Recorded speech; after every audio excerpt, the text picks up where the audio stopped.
Raríssimas, raríssimos e raríssimas, bom dia, René de Paula Júnior falando aqui no Radinho de Pilha, 13 de agosto de 2024, e eu jurava que eu não ia conseguir gravar esse episódio, tanto é que em todas as minhas redes eu anunciei, olha gente, é o seguinte, 1-0 para essa construção insana aqui do lado, eu não vou conseguir, mas o que acontece é que agora é hora do almoço, então temos aí meia horinha de trégua, né? Vamos ver se a gente consegue escapar, não sei se vai começar essa cacofonia, né, de marteladas e tábuas e marretas no decorrer do período, o que realmente não só atrapalha a minha concentração em condições adversas, mas também vai tornar, digamos, essa experiência não tão prazerosa para vocês. Não é fácil de sem mais nem menos, né, entrar uma martelada no meio da nossa conversa.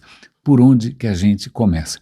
Eu vou começar por 2 falecimentos. Um deles que, felizmente, comprova que sim, vaso ruim quebra. Ontem faleceu Delfim Neto. Eu não entendo muito de política, eu não entendo muito de economia, mas eu reconheço um canalha quando eu vejo, né? O Delfim Neto, para quem não sabe, mas eu vou dar link aqui para reportagem, para Miriam Leitão falando, etc. e tal. É muito interessante a história do Delfim Neto, eu não conhecia. Ele é paulistano, descendente de italianos, de uma família muito modesta no Cambuci, né? Ele começou a vida em escola pública, trabalhando de office boy, acho que, sei lá, se fosse uma Gessilever, sei lá eu, que onde começou inclusive também o Gilberto Gil, que curioso, eu acho que foi na Gessilever, mas tanto faz, começou numa multinacional como office boy, começou a estudar por conta própria, o rapaz era inteligente, moral da história, bom, né? O cara, pelo próprio mérito, pelo próprio esforço, ele chega a ser uma figura-chave na ditadura militar. Ele foi ministro da Fazenda, todo-poderoso, plenipotenciário, responsável por um crescimento artificial estranhíssimo, que o que fez foi aumentar a desigualdade brasileira de uma maneira astronômica, e daí veio, imagina, dívida externa, inflação, pronto, o cara provocou um colapso da economia nacional e todos pagaram por isso.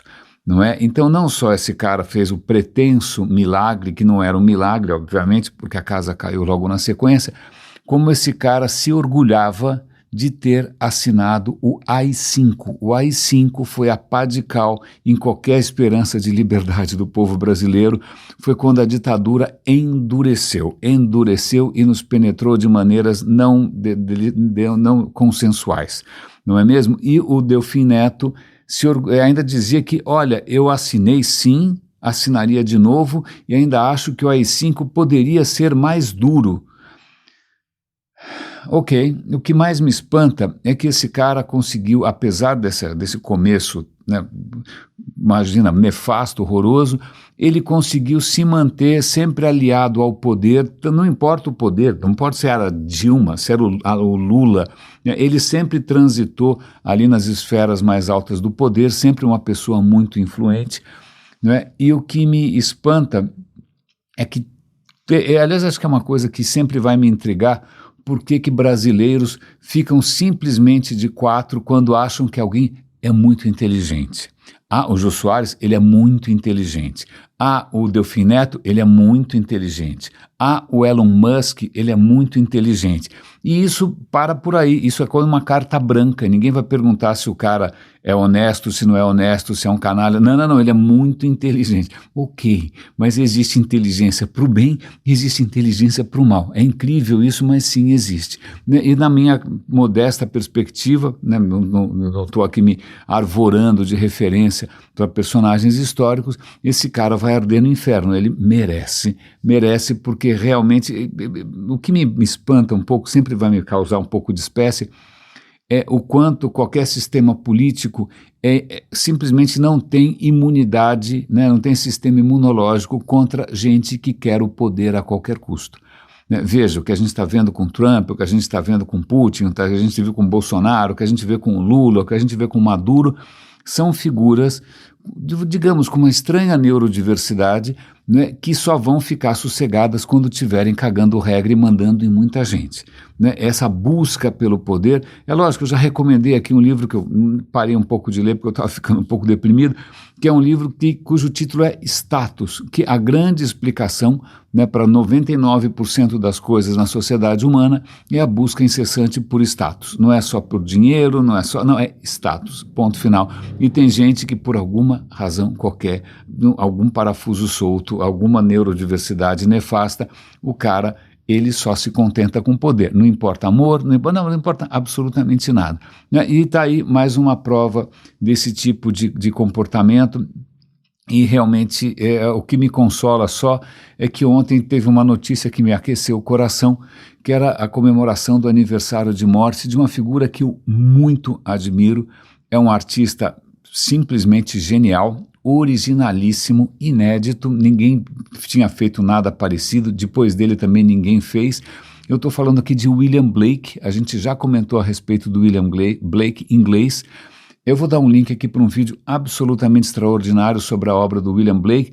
O William Blake também provavelmente não passaria num teste psicotécnico. Ele, estava em algum ponto de algum espectro, mas era uma figura de uma generosidade ímpar, de uma sensibilidade maravilhosa, né? Um trabalho gráfico, ele até que quebrou um pouco as fronteiras entre a arte, porque ele imprimia sozinho, ele fazia uma técnica super nova de impressão, de gravura e de impressão, em que ele fazia a sua obra gráfica, visual, e o poema junto. Então ele compunha um poema, né, escrito à mão, que fazia parte da composição de uma obra visual, isso tudo impresso, e cada vez que ele imprimia isso, ele imprimia com cores diferentes.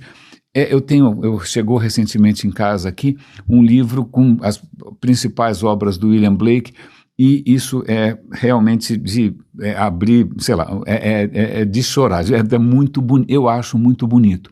Né? Ele tem uma religiosidade muito peculiar, né? Ele tem um senso de deslumbramento perante o mundo muito peculiar, e o que, sei lá, infelizmente parece que é um ponto comum entre as pessoas que eu muito admiro, morreu muito pobre, não é? Morreu muito pobre, morreu enterrado numa vala comum.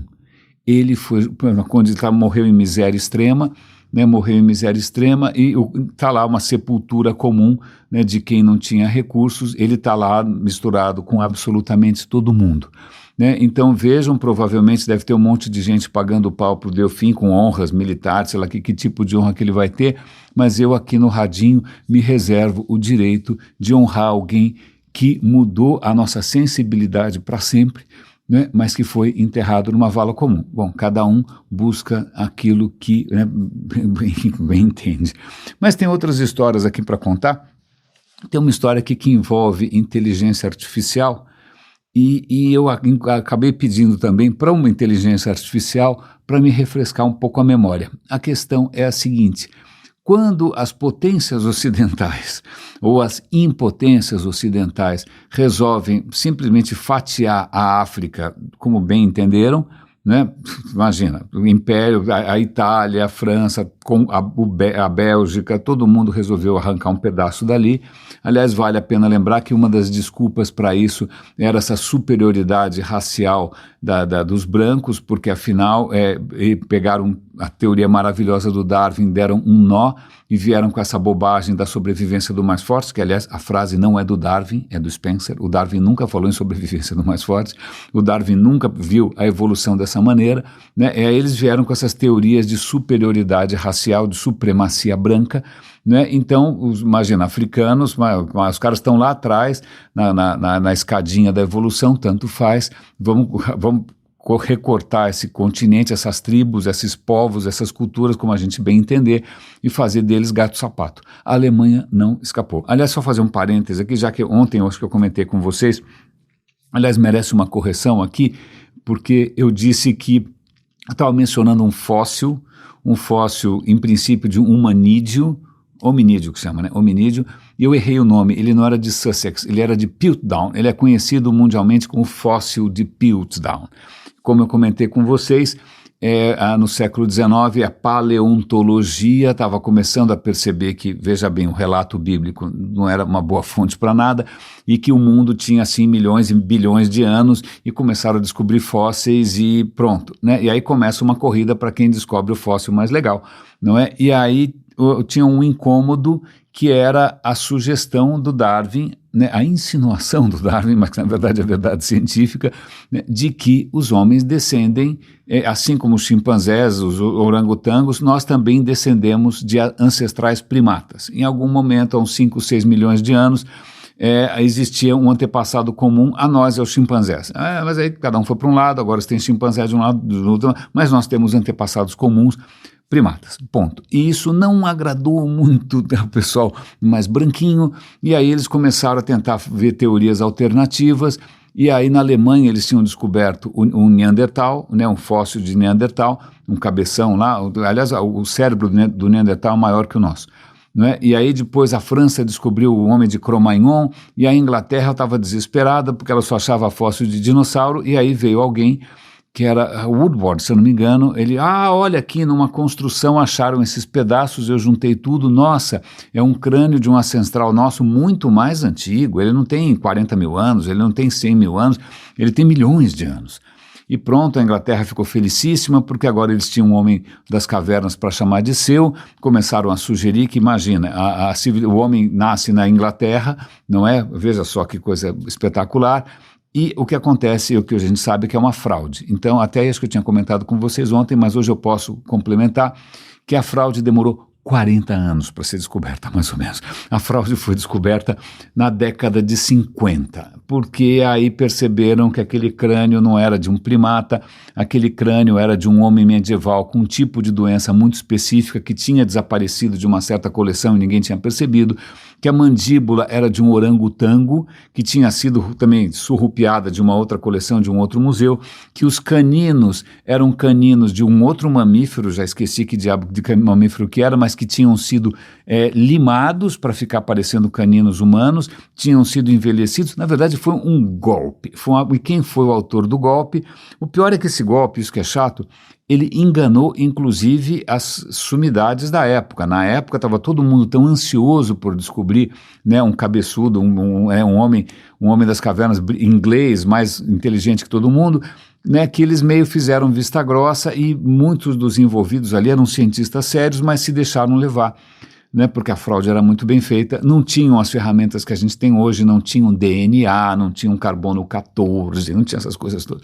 Né? Então, na década de 50, bom, quem foi? Aí é o único, vou resumir a história aqui, o único suspeito que sobrou foi esse tal de Woodward, que depois descobriram que ele fez inúmeras outras fraudes, que ele apresentou lá para a sociedade científica, né, várias outras dentes de não sei do que lá, resto disso, resto daquilo, era tudo forjado, e o que ele queria, na verdade, não era necessariamente dinheiro, ele queria o reconhecimento, ele queria fazer parte da Royal Society. De novo, a busca pelo status, a busca pelo poder, levando pessoas. Bom, em suma, mas veja, esse tipo de mentalidade, né, tentando provar a supremacia branca a qualquer custo, né, tentando argumentar que a evolução fez com que houvesse humanos mais evoluídos do que os outros, é o que acaba sendo, né, o fundamento desse colonialismo no século XIX.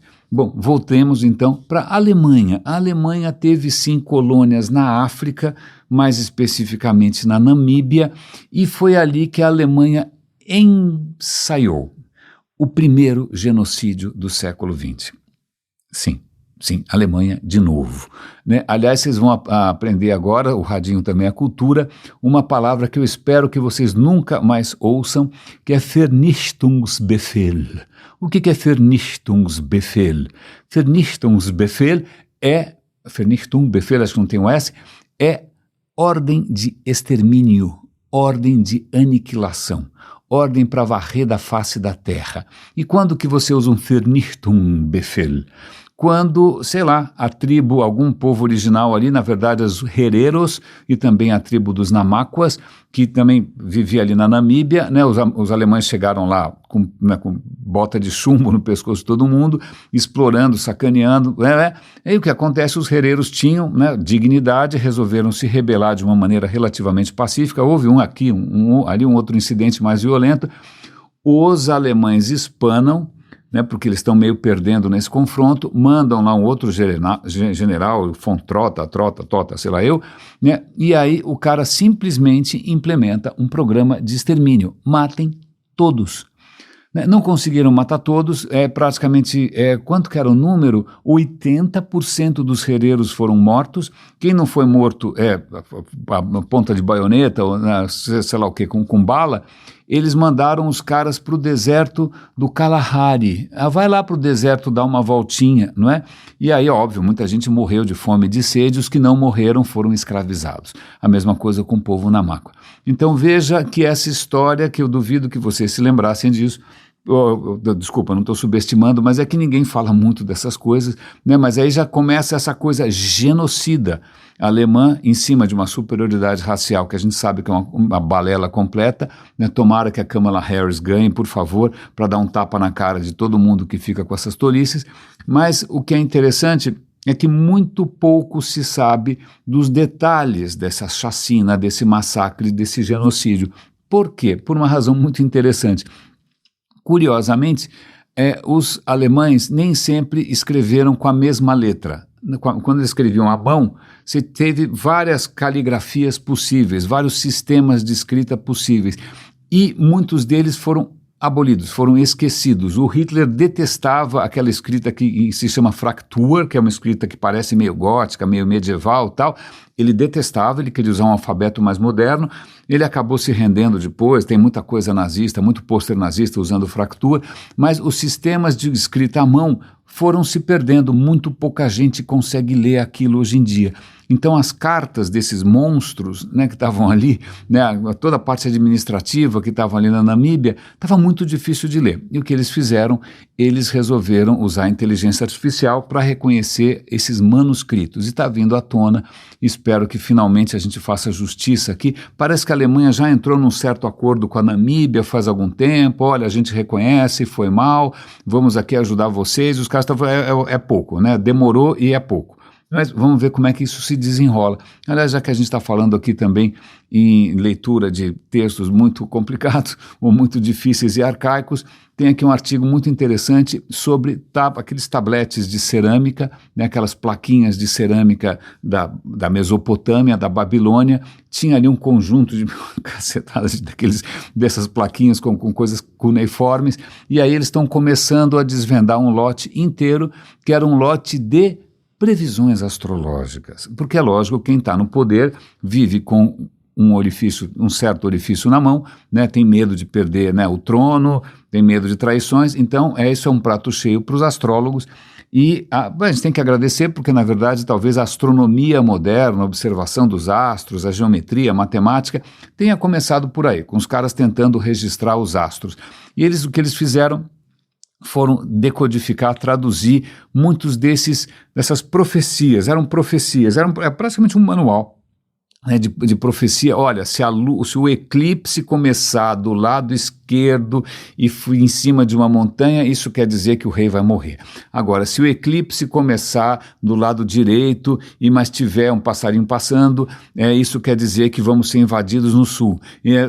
Cara, todas as previsões eram absoluto mau agouro, eram todas previsões de desgraça. Aí você fala, caramba, que coisa, por que alguém ia querer uma coisa dessas?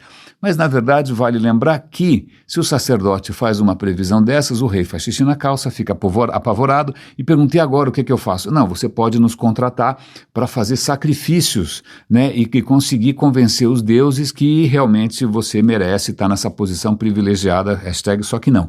Né? Aí o cara gasta um dinheirão com esses sacerdotes, nada acontece e o rei fica feliz porque ele acha que aconteceu alguma coisa a seu favor. Só que não ao quadrado.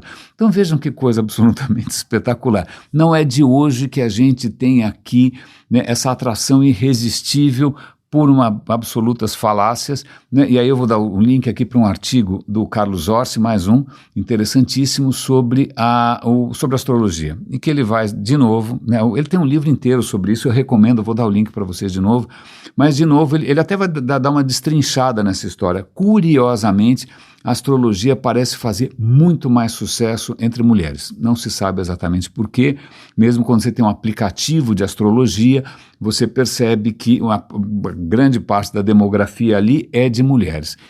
Curiosamente, para quem tem alguma curiosidade, os poucos dados que eu tenho sobre a audiência do Radinho apontam uma maioria masculina. Também nunca entendi por quê, mas tudo bem. Então veja só, né, a astrologia babilônica continua firme e forte, né, continua sendo uma indústria zilionária, a gente continua recorrendo a isso nas nossas decisões cotidianas, na definição do nosso verdadeiro ego, e aí ele inclusive, sabe, Radinho também é cultura, vocês vão aprender agora sobre o efeito Barnum. Quem era Barnum? P.T. Barnum era um rei do entretenimento nos Estados Unidos, no século passado, né? No final do século XIX, começo do século XX, se eu não me engano, e ele era o rei desses circos com, sei lá, mulher barbada, homem forte, né, múmias falsas. O cara também era o rei das múmias falsas. Que tá aqui uma sereia mumificada, também era golpe. Parece a história que a gente contou do fóssil de Piltdown, né? Então, o P.T. Barnum, ele é o autor da frase que nasce um idiota a cada minuto, por isso que ele morreu rico, né? Não como William Blake, mas também ele teria dito em algum momento que tem sempre alguma coisa para cada um. Né? Sempre tem alguma coisa que você pode falar que vai agradar alguém. E esse é um efeito que é usado para explicar a astrologia. Tem inúmeros experimentos feitos, que você pode fazer também, se você quiser impressionar os amigos ou perder os amigos, tanto faz. É o seguinte, esse é um exemplo, é um experimento clássico em que o professor reúne ali um grupo de alunos e fala, olha, eu vou passar para vocês coisas que são absolutamente únicas, privilegiadas, personalizadas, é que eu fiz o horóscopo de vocês aqui, e para cada um ele vai soltar frases que, em princípio, são a tradução da sua personalidade mais íntima. Eu vou achar algumas para vocês aqui, não vou embora não, peraí. Achei. Prepare-se para ver a sua intimidade desvelada, né? Você sente uma grande necessidade de ser apreciado e admirado. Que tal? Você tem uma tendência à autocrítica. Você tem muitos talentos que ainda não conseguiu aproveitar. Outra, embora tenha algumas fraquezas de personalidade, você geralmente é capaz de superá-las. Ou então, sua vida sexual já apresentou problemas. Disciplinado e autocontrolado por fora, você tende a ser preocupado e inseguro por dentro. Outra, às vezes você tem sérias dúvidas sobre se tomou a decisão correta ou fez a coisa certa. Mais uma, eu posso ficar quieto o dia inteiro com essas bobagens aqui. Essa daqui é ótima. Você descobriu que não é sensato se abrir demais com os outros. Bom, esse tipo de frase são lugares comuns, né, que foram pescados, inclusive, de livros de astrologia, e para qualquer pessoa que você passar isso daí com um pouco de pompa e circunstância e disser que, olha, isso daqui é a sua verdadeira essência, o cara fala, nossa, é verdade, eu sou assim mesmo. E é o que sempre acontece quando você faz esses testes. As pessoas recebem esses textos que são uma bananada, uma buchitagem intensa, né, e vão achar que isso é absolutamente maravilhoso. Pois bem, conheçam então o Barnum Effect, conheça aquilo que funciona desde os tempos babilônicos, vai continuar funcionando, fica a dica aí como modelo de negócio, não é? Quem sabe essa história de ficar produzindo conteúdo e ficar achando que você vai fazer alguma diferença na história do mundo é completa tolice, não é? Eu ando com uma certa crise, porque a minha dúvida é se o algoritmo me odeia ou se eu realmente sou irrelevante. Eu estou em dúvida, de qualquer hora que eu descobrir, eu chego lá. Mas vamos falar de algumas coisas um pouco mais interessantes aqui. Uma delas me faz lembrar uma canção do Caetano Veloso, que é aquela sobre o índio descerá de uma nave no meio do Atlântico e do Pacífico, e a gente vai perceber que a mensagem era óbvia, que é uma música maravilhosa, né? Mas acontece que realmente acho que ele tinha razão. Ele tinha razão pelo seguinte, a Amazônia, ou o que sobrou dela, certo? Uma coisa extraordinária, né? Uma exuberância e tal. Mas o solo da Amazônia é pobre. É pobre. Se você tirar as árvores todas e fazer pasto, né, o que é aliás, eu preciso dar um link aqui, eu vou dar um link também para um artigo sobre o quanto os nossos hábitos alimentares estão enterrando o planeta, porque na ânsia por comer mais carne de vaca, proteína, leite, etc. e tal, a gente derruba a floresta, que em princípio deveria armazenar carbono, né, a gente bota a vaca que solta pum de metano, então é uma desgraceira, isso só está piorando, isso não está recuando. 1/3 da produção de gases de efeito estufa vem da agropecuária. Ponto. Mas vamos voltar para a Amazônia. A Amazônia tem um solo relativamente desinteressante, exceto nas regiões onde você encontra terra preta. O que é terra preta? Pergunte aos índios. A terra preta é o trabalho de gerações e mais gerações de povos originais brasileiros, né, e também brasileiro, tanto faz, né, os caras estão aqui antes de haver Brasil, então, e Colômbia, tanto faz, povos originais da nossa região da floresta, né, que o que eles vêm fazendo compostagem no solo, eles vêm esparramando sobre aquele solo que é meio pobrinho, cinzas, restos alimentares. Bom, eles fazem gerações, eles estão tornando a terra mais rica. E agora os cientistas descobriram que essa terra preta, ela absorve carbono muitas vezes mais do que a gente poderia imaginar, né? Quanto a gente nem sabe ainda. Perdão, limpando a garganta aqui. A gente nem sabe ainda quanta terra preta tem na Amazônia. Eles estão usando satélites para perceber onde tem a terra preta. Como é que você vai saber? Porque está cheio de árvore em cima desse negócio, tem um monte de folha. Mas eles percebem quando tem terra preta simplesmente porque as plantas têm mais clorofila, as plantas estão mais vivas, estão melhor, não é? Então, veja, a grande lição do século XXI de como combater o aquecimento global ou de como você lidar com uma floresta vem justamente desses povos que a gente está fazendo um genocídio, né? Se deixasse pelo Bolsonaro, ele jogava todo mundo, né, num vulcão. Bom, em suma, veja, terra preta, está aí a grande lição ao longo de gerações e gerações de povos que descobriram como tornar a floresta ainda mais rica. A gente vai aprender? Não sei. O algoritmo vai gostar dessa notícia? Ou se eu estivesse falando de métodos de sucesso para você realizar os seus objetivos? Não sei, não tenho a menor ideia. E falando em gerações, e falando em Brasil, e falando em meio ambiente, tem uma notícia aqui preocupante sobre o Pantanal. Ok, Pantanal de vez em quando seca e de vez em quando pega fogo. Defina de vez em quando. A questão é que antes da gente se empolgar com o consumo exacerbado de combustíveis fósseis, isso acontecia uma vez a cada 160 anos, tá bom? Isso significa que se você é uma criança no Pantanal, né, o teu bisavô iria dizer, olha, eu me lembro quando eu era criança, ou mais, sei lá, o seu tataravô, né? E esse negócio pegou fogo, você fala, credo, vô. Aí você fala, pai, você viu alguma coisa? Não, não vi nada. Aí você também não viu, você vai morrer sem ver, né? Porque de repente era isso, era a cada várias gerações, vale lembrar que o critério para geração é mais ou menos 20 anos, né? Ou seja, a cada 8 gerações, né, você tinha uma grande queimada no Pantanal. Agora o número caiu para 35 anos, o que significa que se antes você tinha que ouvir uma história meio duvidosa do seu tataravô, agora você pode experimentar essa absoluta catástrofe 2 vezes na vida, né? Que progresso, nossa, como a gente progrediu, não é mesmo?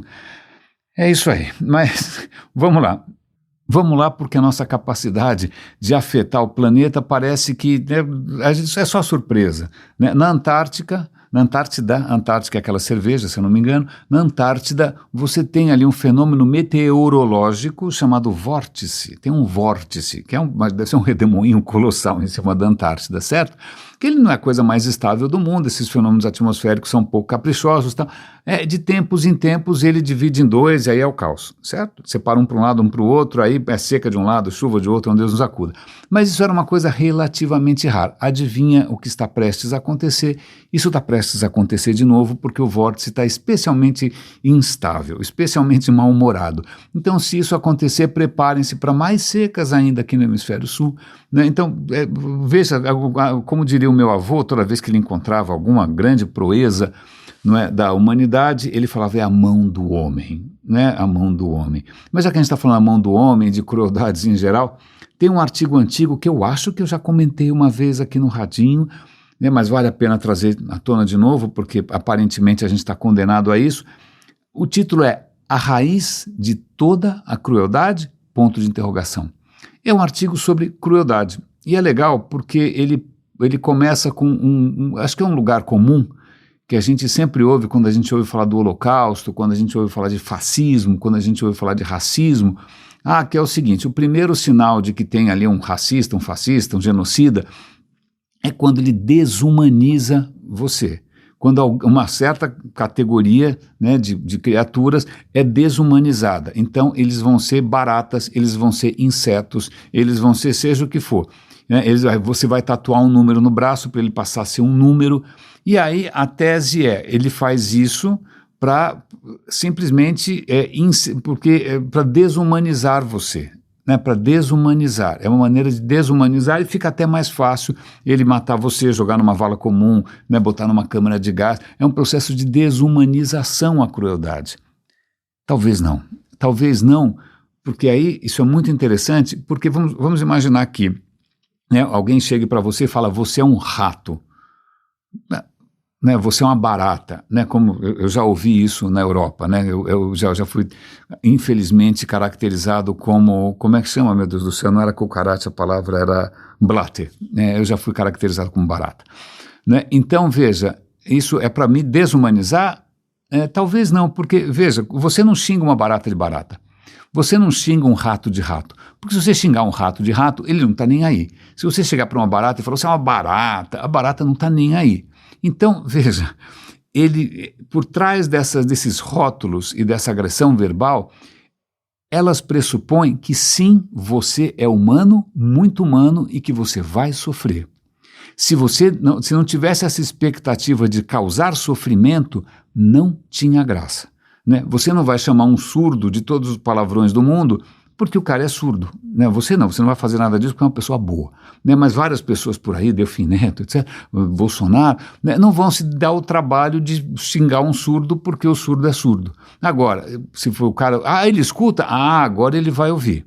Então, o que isso aqui está insinuando, na verdade, para mim, revelando, né, que essa ideia de que esse tipo de rótulo, esse tipo de desmerecimento, esse tipo de epíteto, na verdade, não é uma tentativa de desumanização, não, é para foder mesmo, desculpe o meu francês aqui, é porque vai doer, é porque vai machucar, né? E aí o artigo cita, quando na Alemanha, logo que começa, os caras dão carta branca, né, na caça aos judeus, pessoas normais, normalíssimas, civis, né, seu vizinho, etc. e tal, eles iam ali dar gargalhadas porque os mais fortões ali estavam forçando um senhor, um médico, sei lá, uma professora judia a se agachar no chão e limpar a calçada com esfregão e dar pontapés.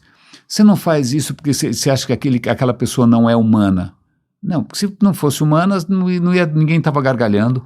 Está gargalhando porque, na verdade, é para a pessoa sofrer, é para a pessoa ser humilhada. Então está aí uma perspectiva que é muito interessante para a gente repensar um pouco essa história da desumanização. Existe sim um prazer tribal, né, em você, um prazer sádico, faz parte da natureza humana, em você humilhar, em você maltratar, em você causar sofrimento no outro. Por qual pretexto? Qualquer um. É só inventar, é só as pessoas terem carta branca. Só para a gente sair um pouquinho da natureza humana e ir para a natureza num sentido um pouco mais amplo, eu comentei ontem com vocês de um vídeo que muito me inspirou, que muito me agradou, que era sobre que o vídeo conectava um naufrágio romano, né, que tinha lingotes de chumbo, com a busca pelos maiores segredos do universo. E, na verdade, eu esqueci de comentar que o maior segredo que eles estavam interessados ali é por que o universo existe. Ok, a gente sabe que teve o Big Bang faz 13,8 bilhões de anos. Aliás, só para fazer um parêntese aqui, você é em grande parte feito de água, certo? Aliás, não só água, né? Você tem carboidrato, você tem proteínas, mas tudo isso tem hidrogênio, certo? Todas essas moléculas têm hidrogênio em algum lugar. Todos os átomos de hidrogênio, todos os átomos de hidrogênio no seu corpo, praticamente todos, nasceram há 13,8 bilhões de anos, tá bom? Eu não sei quantos anos você tem, mas os seus atominhos de hidrogênio têm 13,8 bilhões de anos, que é quando o universo surgiu, a gente entende relativamente bem, porque o que a gente não entende é o seguinte: quando o universo surgiu, ele deve ter criado, em princípio, matéria e antimatéria. Normal, antimatéria existe, não é coisa de ficção científica, né? Você faz isso lá nesses aceleradores o tempo todo, mas você faz pouquinho, né? O problema de antimatéria A antimatéria é igual à matéria, só que com sinal trocado. Então o elétron, a antimatéria do elétron é o positron, porque ele é positivo. Você tem um próton, a antimatéria dele, ele é carga negativa. Então é como se fosse um mundo espelhado. Isso existe, é fácil fazer, só que dura pouco, porque quando a matéria entra em contato com a antimatéria, elas se aniquilam e sai fóton para tudo quanto é lado. É uma energia bastante explosiva. Né? Mas a questão é, pera um instante só, se lá atrás o universo foi feito e surgiu e fez matéria e antimatéria, por que as coisas não se aniquilaram e acabou tudo e voltou tudo para a escala zero? Por que a gente tem tanta matéria no universo? Então é essa a questão que os caras estavam tentando resolver com esse experimento que está usando como blindagem lingotes de chumbo de um naufrágio romano de 2000 anos atrás, certo? Certo. Mas o que é mais interessante aqui, eu vou conectar isso com uma notícia da Sabine Hossenfelder, que é uma alemã que a gente aqui aplaude, em que ela está contando o seguinte, a estação espacial, ela está com um experimento novo que se chama AMS, se eu não me engano, é um sensorzinho pequeno, que ele aproveita que está longe da atmosfera, está lá, não tem nenhuma interferência, e ele está tentando detectar raios cósmicos, né? Essas partículas que vêm de tudo quanto é lado, porque o universo é uma confusão, está sempre acontecendo coisa em algum lugar, e isso acaba vindo parar aqui de algum jeito. Né? E aí, o que está todo mundo pasmo é que esse detector detectou, que é o papel dele, átomos, ou melhor dizendo, anti-átomos de hélio.